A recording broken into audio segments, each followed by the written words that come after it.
तो जय हिंद दोस्तों, मेरा नाम है सौरभ मिश्रा और सौरभ मिश्रा इन्फॉर्मेटिव चैनल में आप सभी का स्वागत है। तो आप सबकी डिमांड पे दोस्तों मैं लेके आ चुका हूँ रीजनिंग के वो इंपॉर्टेंट टॉपिक्स दोस्तों, जिसे अगर आप कवर कर लेते हो तो एसएसजी 2023 में डेफिनेटली दोस्तों आपका बहुत ही अच्छा नंबर रहने वाला है। तो दोस्तों आपका भाई इतनी मेहनत से लेके आ चुका है, पूरा दोस्तों टॉपिक लेके आया, ज्यादा टॉपिक नहीं दोस्तों, 8 से 9 है। इसे अगर आप कवर कर ले तो डेफिनेटली दोस्तों एसएसजीडी में आपका बहुत ही अच्छा स्कोर हो सकता है 2023 में। और ये आपका भाई बहुत ही ज्यादा मेहनत से बना के लेके आया है, तो दोस्तों मेरी मेहनत को दोस्तों सलाम जरूर करना और वीडियो को एक लाइक जरूर कर देना। और अगर आप एसएसजीडी की तैयारी कर रहे हैं तो आप सबको पता है दोस्तों हम लोग का एग्जाम का पैटर्न चेंज हो चुका है। तो न्यू पैटर्न के बेस पे दोस्तों आपके क्लियर पब्लिकेशन का बुक आ चुका है, सॉल्व पेपर आ जाते हैं, इसके मॉक टेस्ट आ जाते हैं, उसके बाद दोस्तों प्रीवियस ईयर प्रैक्टिस सेट भी अवेलेबल करा देता है। और दोस्तों कब से कब तक दोस्तों 2011 से लेकर 2021 तक के पूरे दोस्तों प्रैक्टिस सेट सॉल्व पेपर है आपको प्रोवाइड करा रहा है। तो आराम से इसके प्रैक्टिस सेट सॉल्व पेपर आप लगा सकते हो। आप सबको पता है एसएसजीडी में दोस्तों जब आप एग्जाम देने जाते हो सबसे पहले दोस्तों क्या है, प्रैक्टिस सेट ही इंपॉर्टेंट है, क्योंकि हमें पता होता है कि इस लेवल के क्वेश्चन आने वाले हैं हमारे,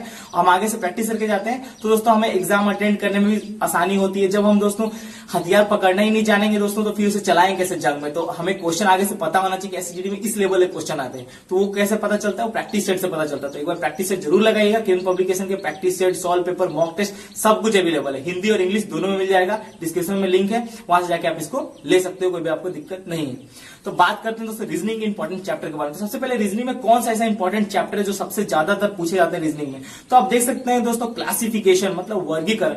इसके दोस्तों एसएसजीडी में नहीं भी तो आपके 2 से 3 क्वेश्चन तक बन जाते हैं, लेकिन फिलहाल में 2 ही क्वेश्चन बनते हैं एसएसजीडी में 2021 में। हर जो भी आपने एग्जाम दिया होगा शिफ्ट में आपने देखा होगा वर्गीकरण से करीबन 2 क्वेश्चन आपके आए हुए थे। तो वर्गीकरण के 2 क्वेश्चन आपके एसएसजीडी में फिक्स आपसे पूछा जाता है, आप वहां पे आप देख सकते हैं क्लासिफिकेशन से। उसके बाद दोस्तों आपके हैं नंबर सीरीज के क्वेश्चन आ जाते हैं, वो भी दोस्तों 2 से 3 क्वेश्चन आपके नंबर सीरीज के पूछे जाते हैं एसएसजीडी में। चाहे वो दोस्तों आप कभी भी एग्जाम दिए, 18 में भी दिए होंगे तो वैसे ही पूछा होगा, और दोस्तों 2021 में भी दिए होंगे तो वैसे ही पूछा होगा।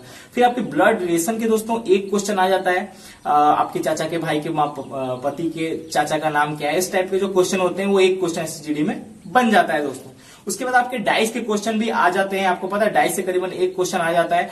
ओपन डाइस अब की बार डाइस आया हुआ था, आप एसएसजीडी 2021 का अगर आपने एग्जाम दिया होगा तो आपको पता होगा डाइस से क्वेश्चन पूछे गए थे, कुछ ओपन डाइस के पूछे गए थे, कुछ फोल्ड से डाइस से क्वेश्चन आए थे।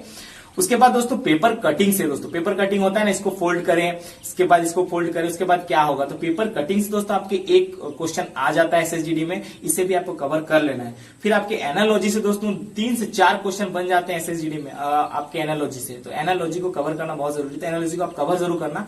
देखिए ये जो मैंने चैप्टर आपको बता रहा हूं ना, ये चैप्टर अगर आप कवर करते हो एसएसजीडी में तो आपका डेफिनेटली दोस्तों रीजनिंग में बहुत ही अच्छा नंबर आने वाला है। मैं तो खुद का दोस्तों नंबर 22 रहा था एसएसजीडी में 2021 में, रीजनिंग में 25 से 22 नंबर मैंने रखा था, तो अच्छा ही स्कोर था, कोई खराब नहीं था। तो मैंने यही चैप्टर ज्यादातर पढ़े हुए थे और इस बार भी यही चैप्टर गिरेंगे, तो ऐसा कुछ है नहीं कुछ आएगा। हाँ ऐसा हमें कवर पूरा रीजनिंग को करना है, क्योंकि अगर हम पूरा नहीं कवर करेंगे तो हमें बाद में दिक्कत होगी। तो पूरा कवर करना है सारे चैप्टर को, लेकिन जो इंपॉर्टेंट चैप्टर है, ये जो मैं लेके आया ये इंपॉर्टेंट चैप्टर है, आपको इस कुछ कवर करो ना करो, इसको तो कवर करना जरूरी है। ये चैप्टर सबको आपको कवर करना जरूरी है। इसे जानो ये कैसे बनता है, जो न्यू बिगिनर है उनको कुछ नहीं आता, उनको जानना चाहिए कि ये क्वेश्चन कैसे सॉल्व होते हैं। हम लोग दोस्तों डाइस का क्वेश्चन कैसे सॉल्व कर सकते हैं, नंबर का क्वेश्चन कैसे सॉल्व कर सकते हैं, ब्लड रिलेशन का क्वेश्चन कैसे सॉल्व कर सकते हैं, पेपर कटिंग को हमें एक बार देखना चाहिए दोस्तों, एनालॉजी को दोस्तों हमें देखना चाहिए, ये कैसे सॉल्व करते हैं, क्योंकि ये सबसे 1, 2, 3, 4 क्वेश्चन 5 क्वेश्चन बन जाते हैं कभी कभार। ठीक है, आपके ब्लड रिलेशन पे 1 से क्वेश्चन बन जाता है, पेपर कटिंग से दोस्तों 1 से 2 क्वेश्चन बन जाता था, लेकिन इस बार 1 ही क्वेश्चन आएगा। उसके बाद दोस्तों एनालॉजी से 3 से 4 क्वेश्चन बनता था, लेकिन अभी कम क्वेश्चन आएगा, फिलहाल 2 क्वेश्चन आ सकते हैं एनालॉजी से। वो आपको क्लियर होना चाहिए, आपको प्रैक्टिस सेट मारते रहना चाहिए। मैं इसीलिए बोलता हूं प्रैक्टिस सेट मारो, तो उससे क्या होगा, आपको नॉलेज हो जाता है ना कि प्रैक्टिस सेट में दोस्तों जिस टाइप के क्वेश्चन लेवल होते हैं उसी टाइप के जीडी में भी दोस्तों क्वेश्चन लेवल होते हैं। तो पहले प्रैक्टिस सेट से क्या हमें नॉलेज बढ़ता है और हमारा टाइम भी पता चल जाता है कि कितने टाइम में प्रैक्टिस सेट मार सकते हैं, क्योंकि टाइम बहुत ज्यादा इंपॉर्टेंट है। करने का तो हम भी कर देते हैं, 1.5 से 2 घंटा दीजिए ना, हम तो पूरा साला 100 से 100 करके आए हैं, ठीक है ठीक, लेकिन जो टाइम होता है ना, जैसे मैथ बनाते हुए टाइम खत्म हो जाता है, तो वो टाइम इंपॉर्टेंट है। उसके बाद दोस्तों सबसे ज्यादातर पूछे जाते हैं कथन और निष्कर्ष। ये दोस्तों 2 से 3 नंबर के आ जाते हैं एसएसजीडी में, कथन निष्कर्ष ये आपके 2 से 3 नंबर के आते हैं, इस पे ज्यादातर ध्यान देना। उसके बाद दोस्तों कोडिंग डिकोडिंग, ABCD के ऊपर 1 2 3 4 लिख दो, इसको उल्टा नीचे करके जो सॉल्व किया जाता है कोडिंग डिकोडिंग, इसके बहुत टाइप ऑफ क्वेश्चन आते हैं। इसे भी आपको दोस्तों ध्यान से एक बार देख लेना बहुत ही जरूरी कोडिंग डिकोडिंग का, क्योंकि इस चैप्टर से भी बहुत ज्यादा क्वेश्चन पूछे जाते हैं, ज्यादातर क्वेश्चन आते हैं SSGD में कोडिंग डिकोडिंग से। उसके बाद दोस्तों आपके जल और आपके जल प्रतिबिंब, मतलब पानी के दोस्तों, आप ऊपर से देखोगे तो ऐसा दिखता है, नीचे देखोगे तो कैसे टेढ़ा करोगे तो कैसे दिखेगा। तो जल प्रतिबिंब के दोस्तों क्वेश्चन आते हैं, ये दोस्तों बहुत ही ज्यादा मतलब ज्यादातर पूछे जाते हैं। जल प्रतिबिंब वाले क्वेश्चन कुछ ज्यादा आते हैं और दर्पण वाले, शीशे वाले, तो इसे आपको कवर करना जरूरी है। ठीक है, ज्यादा नहीं है दोस्तों, 8 तो कुछ चैप्टर मैं आपको लेके आऊँ, ज्यादातर आपको नहीं मैं बताऊंगा क्योंकि मैं खुद भी इतना ही कवर करता हूँ और सारे चैप्टर का नॉलेज है, बट ज्यादातर मुझे पता है कि इन्हीं चैप्टरों से क्वेश्चन आते हैं, तो इसीलिए मैं आपको बता रहा हूँ। तो ये आप देख सकते हैं, हुआ जल प्रतिबिंब और आपके दर्पण के क्वेश्चन है। घड़ी और कैलेंडर के क्वेश्चन आते ही हैं, घड़ी के भी क्वेश्चन आते हैं, तो वो आपको एक बार देख लेना है। तो दोस्तों क्या क्या सब ज्यादा पूछा जाता है, ठीक है।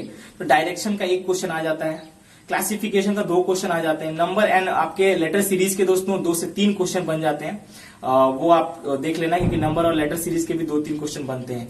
ब्लड रिलेशन के दोस्तों 1 क्वेश्चन बन जाता है, डाइस के दोस्तों 1 क्वेश्चन बन जाते हैं, पेपर कटिंग से दोस्तों 1 क्वेश्चन बन जाते हैं, एनालॉजी टेस्ट से 3 से 4 क्वेश्चन आपके बनते हैं रीजनिंग में, कथन निष्कर्ष दोस्तों आपके 2 से 3 नंबर के बन जाते हैं, और कोडिंग डिकोडिंग से 2 से 3 नंबर के बन जाते हैं, और दोस्तों दल प्रतिबिंब के 1 नंबर के बन जाते हैं, और घड़ी कैलेंडर से 2 से 3 नंबर के बन जाते हैं। ये जो मैंने आपको जितना चैप्टर बताया, ये मोस्ट इंपॉर्टेंट चैप्टर्स हैं जो आपको कवर करने थे, आपको कवर पूरा करना है रीजनिंग को, ठीक है, ऐसा नहीं कि कुछ ज्यादा है, पूरा कवर करना है। लेकिन ये जो मैंने आपको चैप्टर बताया ना, इस चैप्टर को अगर आप कवर कर लेते हो, मैंने जितना भी आपको अभी बताया है उतना भी अगर आप कवर कर लेते हो ना, तो SSGD में डेफिनेटली आपका बहुत ही अच्छा शुरू, क्योंकि ज्यादातर क्वेश्चन इन्हीं से पूछे जाते हैं। कोडिंग डिकोडिंग से ज्यादातर क्वेश्चन पूछा जाता है, एनालॉजी ज्यादा क्वेश्चन पूछा, पेपर कटिंग, जल प्रतिबिंब, ठीक है, दर्पण, ये सब से ही क्वेश्चन आते हैं। आप उठा के देख लो, अगर मैं आपको लग रहा है कि सौरभ भाई ने जो भी बताया उसमें थोड़ा सा भी गलत मैं बताऊं, तो आप अभी के फिलहाल जो भी पब्लिकेशन का आ रहा है, जैसे भी आ रहा है, प्रैक्टिस सेट मारो, पहले का प्रैक्टिस सेट मारो, आप देखोगे कि ज्यादातर क्वेश्चन इसी सारे सब्जेक्ट से आ रहे हैं।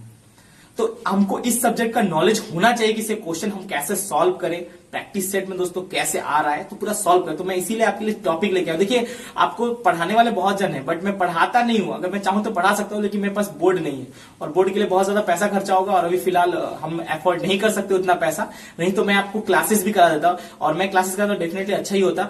जितना भी टेम्पोररी बेस पे जो ज्यादातर आते हैं, मैं वो आपको सिखाता, एक क्लास लेता, ज्यादा से होता तो 8 क्लास लेता मैं रीजनिंग के, और उसमें आपको सब कवर करा देता कि कैसे कैसे क्वेश्चन आते हैं, ब्लड रिलेशन क्वेश्चन आते हैं, डाई से कैसे करते हैं, वो 8 से ही आपका सारा डाउट क्लियर करा देता। लेकिन उसके लिए बोर्ड चाहिए, जो मेरे पास नहीं है फिलहाल। अगर मेरे पास बोर्ड होता तो मैं पक्का आपका जितने भी रीजनिंग के डाउट हैं ये मैं क्लियर करा देता, और आपके जो भी है मैं आपको क्लियर करा देता। लेकिन मेरे पास बोर्ड नहीं है पढ़ाने के लिए, नहीं तो मैं आपको ठीक से पढ़ा देता, कोई दिक्कत नहीं था।